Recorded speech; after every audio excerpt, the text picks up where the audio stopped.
A paz do nosso Senhor Jesus Cristo.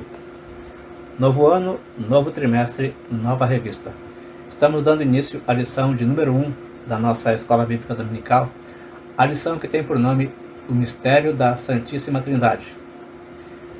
É a primeira lição do primeiro trimestre de 2026, quando iremos estudar a revista A Santíssima Trindade, o Deus único revelado em três pessoas eternas. Neste trimestre, estudaremos a doutrina bíblica da Trindade. Na presente lição, com base na revelação do batismo de Jesus, compreenderemos como o Pai, o Filho e o Espírito Santo coexistem em perfeita unidade e atuam conjuntamente na obra da salvação. Analisaremos a distinção e a unidade das pessoas divinas e veremos a relevância dessa verdade para a fé e a vida cristã. Para nos auxiliar nessa tarefa, contaremos com o pastor Douglas Batista, comentarista da lição, líder da Assembleia de Deus Missão no Distrito Federal, presidente do Conselho de Educação e Cultura da CGADB e vice-presidente da Rede Assembleiana de Ensino, teólogo, mestre em Ciências da Religião, doutor em Teologia e pós-doutor em Educação. É autor de diversas obras publicadas pela CPAD. Os objetivos dessa lição são três. 1. Explicar a revelação da Trindade no batismo de Jesus. 2. Mostrar a unidade e a distinção das pessoas divinas à luz das Escrituras. 3. Enfatizar a importância da doutrina trinitária para a fé cristã. O textuário da nossa lição se encontra em Mateus, capítulo 3, versículo 17, que nos diz: Este é o meu Filho amado, em quem me comprazo. Nossa leitura bíblica em classe se encontra em Mateus, capítulo 3, versículos do 13 ao 17, que nos diz: Então veio Jesus da Galiléia ter com João, junto do Jordão, para ser batizado por ele. Mas João opunha-se-lhe, dizendo: Eu careço de ser batizado por ti, e vens tu a mim? Jesus, porém, respondendo, disse-lhe: Deixa por agora, porque assim nos convém cumprir toda a justiça. Então ele o permitiu. E, sendo batizado, saiu logo da água, e eis que se lhe abriram os céus, e viu o Espírito de Deus descendo como pomba, e vindo sobre ele. E eis que uma voz dos céus dizia: Este é o meu Filho amado, em quem me comprazo. Vamos à introdução da nossa lição. O batismo de Jesus retrata um dos momentos da revelação divina sobre a natureza trinitária de Deus. Nele, de maneira simultânea, as três pessoas da Trindade se manifestam. O Filho é batizado, o Espírito Santo desce como pomba e o Pai fala dos céus. O episódio fornece uma base sólida para a doutrina da Trindade. Nesta lição, vamos abordar o mistério da Trindade sob três aspectos: a revelação no batismo de Jesus, a distinção e unidade das pessoas divinas e a relevância da Trindade para a fé cristã. Tópico 1. A revelação trinitária no batismo de Jesus. Subtópico 1. O batismo do Filho, a obediência de Cristo. Jesus, o Deus encarnado, desceu às águas do Jordão para ser batizado por João Batista. Este ato, à primeira vista, pode parecer desnecessário, já que Jesus não era um pecador. Contudo, ele disse: Deixa por agora, porque assim nos convém cumprir toda a justiça. Jesus não precisava ser batizado como uma forma de expressar arrependimento. Contudo, ele submeteu-se a essa tradição judaica, associando-se à condição dos pecadores que veio salvar. Assim, o batismo de Jesus é um gesto de identificação com a humanidade pecadora e uma atitude de obediência ao plano redentor do Pai. Este é o início visível da missão messiânica, que culminaria na cruz. Jesus não foi batizado porque tivesse pecado, mas para cumprir a vontade do Pai e se identificar com a humanidade que veio salvar. Como nós lemos em 2 Coríntios capítulo 5, versículo 21. Aquele que não conheceu o pecado, o fez pecado por nós, para que nele fôssemos feitos justiça de Deus. Ao descer as águas do Jordão, ele demonstra humildade, obediência e solidariedade com os pecadores, assumindo publicamente o caminho que o levaria à cruz. O batismo marca o início visível de sua missão messiânica, mostrando que a salvação começa pela obediência perfeita de Cristo ao plano redentor de Deus. Conforme nós lemos em Filipenses capítulo 2, versículo 8, que nos diz: "E, achado na forma de homem, humilhou-se a si mesmo, sendo obediente até a morte, e morte de cruz." Subtópico 2. A descida do Espírito, a unção para o ministério. Logo após sair das águas, Jesus viu os céus se abrirem e o Espírito Santo desceu sobre ele em forma corpórea, como uma pomba. Essa manifestação visível indica ser ele o Messias prometido, o Cristo, literalmente o ungido de Deus. Essa unção, porém, não deve ser confundida com uma adoção do Espírito, como se Jesus passasse a ser o Messias naquele instante. Antes mesmo do batismo, ele já era o Filho de Deus. Portanto, a vinda do Espírito sobre Jesus na ocasião do batismo representa sua unção pública e visível, marcando o início de seu ministério terreno e capacitando-o para cumprir a missão redentora, conforme as profecias messiânicas. A descida do Espírito Santo sobre Jesus em forma de pomba revela que ele é o Messias prometido, o ungido de Deus. Conforme Isaías profetizava já a respeito de Jesus, a respeito dessa descida do Espírito Santo sobre Jesus, em Isaías capítulo 11, versículo 2, dizendo: "E repousará sobre ele o Espírito do Senhor, e o Espírito de sabedoria e de inteligência, e o Espírito de conselho e de fortaleza, e o Espírito de conhecimento e de temor do Senhor." Conforme nós já vimos, essa unção não torna Jesus Filho de Deus naquele momento, pois ele sempre o foi. Ela confirma publicamente sua identidade e inaugura seu ministério terreno. O Espírito o capacita para ensinar, curar, libertar e anunciar o reino, cumprindo as profecias do Antigo Testamento sobre o servo do Senhor. Em Isaías 61, versículo 1, nós lemos: "O Espírito do Senhor, Jeová, está sobre mim, porque o Senhor me ungiu para pregar boas novas aos mansos, enviou-me a restaurar os contritos de coração, a proclamar liberdade aos cativos e a abertura de prisão aos presos." Esse versículo de Isaías 61 primeiro, Jesus vai ler na sinagoga, cumprindo assim a profecia. Em Lucas capítulo 4, no versículo 17, vai nos dizer: "E foi-lhe dado o livro do profeta Isaías, e quando abriu o livro, achou o lugar em que estava escrito: O Espírito do Senhor é sobre mim, pois que me ungiu para evangelizar os pobres, enviou-me a curar os quebrantados do coração." Versículo 20 diz: "E cerrando o livro e tornando a dá-lo ao ministro, assentou-se, e os olhos de todos na sinagoga estavam fitos nele." É claro que os olhos de todos, eu imagino, estavam fitos nele porque já imaginavam que Jesus estava lendo uma profecia que falava a respeito dele próprio. E no versículo 21, Jesus então vai dizer: "Então começou a dizer-lhes: Hoje se cumpriu esta escritura em vossos ouvidos." Então o Antigo Testamento já anunciava Jesus como sendo o Messias, o Filho de Deus, que veio para salvar o mundo. Subtópico 3. A voz do Pai, a aprovação celestial. Por fim, uma voz audível do céu proclama: "Este é o meu Filho amado, em quem me comprazo." Trata-se de uma declaração solene e pública do Pai, que não apenas confirma a identidade messiânica, mas também a divindade de Jesus. Essa confirmação remete às mensagens messiânicas e proféticas de que Jesus é o Filho eterno, o ungido de Deus, aquele que agrada plenamente ao Pai. A voz celestial não inaugura sua filiação, mas a proclama diante da humanidade, confirmando a encarnação do Verbo.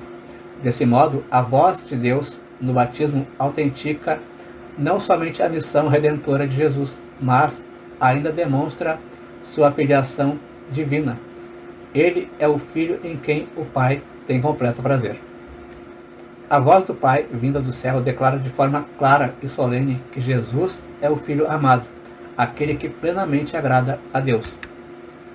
Essa declaração não cria a filiação divina, mas a revela e autentica diante das pessoas. O Pai confirma a identidade, a missão e a divindade do Filho, mostrando que toda a obra redentora de Jesus acontece sob sua aprovação e prazer. Como Isaías 42, versículo 1 nos diz: Eis aqui o meu servo, a quem sustenho, o meu eleito, a quem se compraz a minha alma. Pus o meu espírito sobre ele. Juízo produzirá entre os gentios.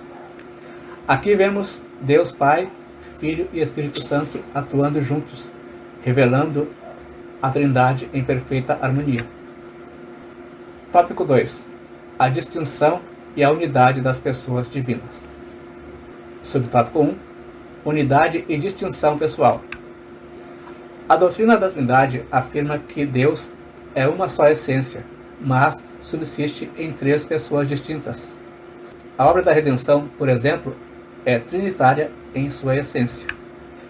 O Pai planeja e elege, o Filho executa a obra expiatória e o Espírito aplica os benefícios da salvação. Assim, a unidade divina, longe de contradizer a Trindade, é enriquecida por ela, revelando um Deus que é, ao mesmo tempo, uno em essência e triuno em pessoa.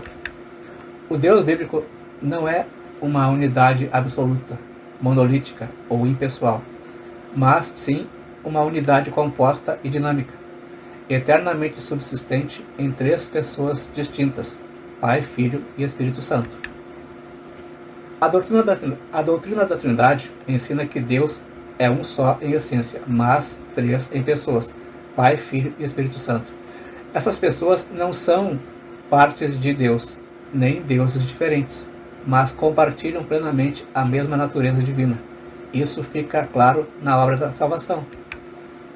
O Pai planeja e elege, conforme nós lemos em Efésios, capítulo 1, versículos do 3 ao 5. Bendito o Deus e Pai de nosso Senhor Jesus Cristo, o qual nos abençoou com todas as bênçãos espirituais nos lugares celestiais em Cristo. Como também nos elegeu nele antes da fundação do mundo, para que fôssemos santos e irrepreensíveis diante dele em amor. E nos predestinou para filhos de adoção por Cristo, para si mesmo segundo o beneplácito de sua vontade. O Filho realiza a redenção na cruz, como nós bem conhecemos João 3,16, que nos diz: Porque Deus amou o mundo de tal maneira que deu o seu Filho unigênito, para que todo aquele que nele crê não pereça, mas tenha a vida eterna. E o Espírito Santo aplica essa obra ao coração do crente, assim como o próprio Jesus disse em João, capítulo 16, versículos 7 e 8. Todavia, digo-vos a verdade, que vos convém que eu vá, porque se eu não for, o Consolador não virá a vós, mas se eu for, enviar-vos-ei. E quando ele vier, convencerá o mundo do pecado e da justiça e do juízo. Também em Romanos capítulo 8, versículo 16, nós lemos a respeito do Espírito Santo. O mesmo Espírito testifica com o nosso Espírito que somos filhos de Deus. Então, a obra da salvação é uma ação conjunta, onde o Pai planeja e elege, o Filho realiza a redenção na cruz e o Espírito Santo aplica essa obra ao nosso coração. Assim, a unidade de Deus não elimina a Trindade. Pelo contrário, ela revela um Deus vivo, relacional e plenamente envolvido na redenção humana. Subtópico 2. A pluralidade na unidade no Antigo Testamento. O Antigo Testamento aponta para uma pluralidade dentro da unidade divina. O nome hebraico Elohim, plural de Eloá, é utilizado para designar o Deus único de Israel. No princípio, criou Deus, Elohim, os céus e a terra. No texto, o sujeito, Deus, está no plural, enquanto o verbo criou, bara, está no singular, indicando uma pluralidade pessoal em uma única essência divina. Essa estrutura gramatical incomum reaparece em outros textos bíblicos, como em Gênesis 1:26, onde diz: "E disse Deus, façamos o homem à nossa imagem, conforme a nossa semelhança."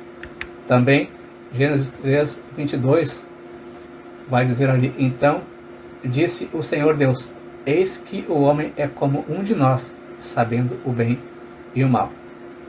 Também em Gênesis 11, versículo 7, na construção da Torre de Babel, quando Deus decide confundir a língua daquelas pessoas que estavam construindo aquela torre, tentando alcançar o céu, onde diz assim: "Eia, desçamos e confundamos ali a sua língua, para que não entenda um a língua do outro." Então aqui Deus se manifestando no plural. Depois disso ouvi a voz do Senhor que dizia: "A quem enviarei? E quem há de ir por nós?" Isaías capítulo 6, versículo 8. Também Deus se manifestando no plural. Essas passagens evidenciam que o monoteísmo do Antigo Testamento não nega a Trindade, mas admite pluralidade interna na divindade. Assim sendo, a doutrina da Trindade não contraria a unidade de Deus conforme revelada nas Escrituras, mas a completa e a qualifica. Embora o Antigo Testamento afirme claramente que há um só Deus, ele também contém indícios de pluralidade dentro dessa unidade. O uso do nome Elohim, um termo plural, combinado com verbos no singular, mostra que Deus é um, mas não solitário. Esses textos não negam o monoteísmo, mas preparam o caminho para a revelação mais clara da Trindade no Novo Testamento, que é o que nós analisaremos no próximo subtópico. Subtópico 3.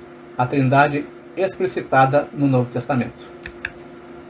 A Trindade não é vista como três deuses, mas como três pessoas em um único Deus.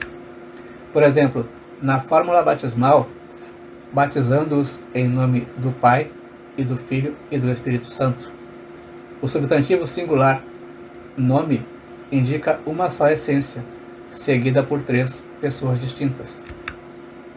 O mesmo ocorre na bênção apostólica: a graça do Senhor Jesus Cristo e o amor de Deus e a comunhão do Espírito Santo seja com vós todos. Esse texto associa as três pessoas de modo equitativo. Ainda as Escrituras afirmam em 1 Pedro, capítulo 1, versículo 2, que fomos eleitos segundo a presciência de Deus Pai em santificação do Espírito, para a obediência e aspersão do sangue de Jesus Cristo. Aqui, a participação das três pessoas divinas na obra da salvação é nitidamente evidenciada. E Paulo acrescenta: há um só corpo e um só Espírito, um só Senhor, um só Deus e Pai de todos. Essa tríade, Espírito, Senhor e Deus Pai, reflete, obviamente, a estrutura trinitária da divindade. No Novo Testamento, a Trindade é revelada de forma clara e direta. Jesus ordena o batismo em um só nome, mas envolvendo Pai, Filho e Espírito Santo, mostrando uma única essência divina compartilhada por três pessoas distintas. As bênçãos apostólicas e os textos soteriológicos confirmam que as três pessoas atuam juntas e de forma harmoniosa na salvação. Assim, a Trindade não é uma invenção posterior, mas a plena revelação do Deus único, que se manifesta como Pai, Filho e Espírito Santo. Tópico 3. A relevância da Trindade para a fé cristã. Subtópico 1. Desenvolvimento doutrinário da Trindade. A doutrina da Trindade não é uma elaboração tardia da fé cristã. Ela emerge das Escrituras como a revelação progressiva do Deus vivo. Sua plena compreensão foi definida nos primeiros séculos da Igreja. O Concílio de Nicéia proclamou que o Filho é da mesma substância do Pai, condenando a ideia de que ele fosse uma criatura exaltada. O Concílio de Constantinopla completou a formulação trinitária ao afirmar a divindade do Espírito Santo. Desde os primeiros séculos, estudiosos da fé cristã têm ensinado a perfeita unidade em Deus, sem confundir a identidade de cada pessoa divina. Assim, aprendemos que o Pai, eterno e não gerado, é a fonte. O Filho é gerado do Pai. E o Espírito Santo procede do Pai e do Filho. Desse modo, o apóstolo Paulo ensina a natureza trinitária da espiritualidade cristã. O cristão ora ao Pai, por meio do Filho, no poder do Espírito Santo. A doutrina da Trindade nasce da própria revelação bíblica e não de invenções humanas tardias. Desde o Antigo Testamento, a Escritura afirma a unidade de Deus, e do Novo Testamento essa unidade é revelada de forma mais plena por meio do Pai, do Filho e do Espírito Santo. O Antigo Testamento não fala de forma clara sobre a Trindade, mas ele a subentende e anuncia. Nós vimos no tópico 2 passagens do Antigo Testamento que falam sobre Deus no plural. Façamos o homem, em Gênesis 1:26, desçamos e confundamos, em Gênesis 11:7, e quem há de ir por nós, em Isaías 6:8. Embora o Antigo Testamento ensine que Deus é um só, conforme nós vemos em Deuteronômio, capítulo 6, versículo 4. Ouve Israel, o Senhor, nosso Deus, é o único Senhor. Então veja que o Antigo Testamento aqui dizendo que Deus é um só, mas também falando em Deus no plural, admitindo então que Deus é um só, manifestado em mais de uma pessoa. Nós vamos ver em Isaías capítulo 7, versículo 14, a profecia falando sobre Jesus. Portanto, o mesmo Senhor vos dará um sinal. Eis que uma virgem conceberá e dará à luz um filho, e será o seu nome Emanuel. Veja que esta profecia vai se cumprir lá em Mateus, conforme nós vemos em Mateus capítulo 1, versículo 20, quando o anjo vai anunciar para José sobre a gravidez de Maria, ele vai dizer: não temas receber a Maria, tua mulher, porque o que nela está gerado é do Espírito Santo. Então nós já vemos aqui que a gestação de Maria foi gerada pelo Espírito Santo. Já vemos a ação do Espírito Santo, uma das pessoas da Trindade. Vai continuar dizendo em Mateus, capítulo 1, versículo 22, tudo isso aconteceu para que se cumprisse o que foi dito da parte do Senhor pelo profeta, o que nós acabamos de ler em Isaías, que diz: eis que a virgem conceberá e dará à luz um filho, e ele será chamado pelo nome de Emanuel. E aqui em Mateus acrescenta um detalhe, a tradução, do que quer dizer Emanuel. E aqui vai dizer Emanuel, que traduzido é Deus conosco. Então veja que a partir do nascimento de Jesus, Deus Pai está com a humanidade através do Filho, que foi gerado pela ação do Espírito Santo. Então aqui nós vemos a Trindade em ação. E em 1 João capítulo 5, versículo 7, vai falar de forma mais clara sobre a Trindade, dizendo que, porque três são os que testificam no céu: o Pai, a Palavra, que é Jesus, e o Espírito Santo, e estes três são um. Nos primeiros séculos da Igreja, os concílios cristãos apenas organizaram e defenderam essa verdade bíblica, afirmando que o Filho e o Espírito Santo são plenamente Deus, assim como o Pai. Nós vamos ver a respeito desses concílios de forma mais detalhada em lições posteriores. Dessa forma, aprendemos que há um único Deus em três pessoas distintas, que atuam em perfeita unidade na obra da salvação e na vida espiritual do cristão. Subtópico 2. Implicações doutrinárias. A negação da Trindade resultou em heresias. O triteísmo, crença em três deuses separados, viola a unidade de Deus, pois a Bíblia revela a existência de um só Deus. O unitarismo afirma que somente o Pai é Deus, negando a divindade de Cristo e do Espírito Santo, contrariando as Escrituras que ensinam a divindade de ambos. E o unicismo, ou modalismo, ensina que Deus se manifesta em três formas sucessivas. Porém, no batismo de Jesus está claro que as três pessoas são distintas e se manifestaram simultaneamente.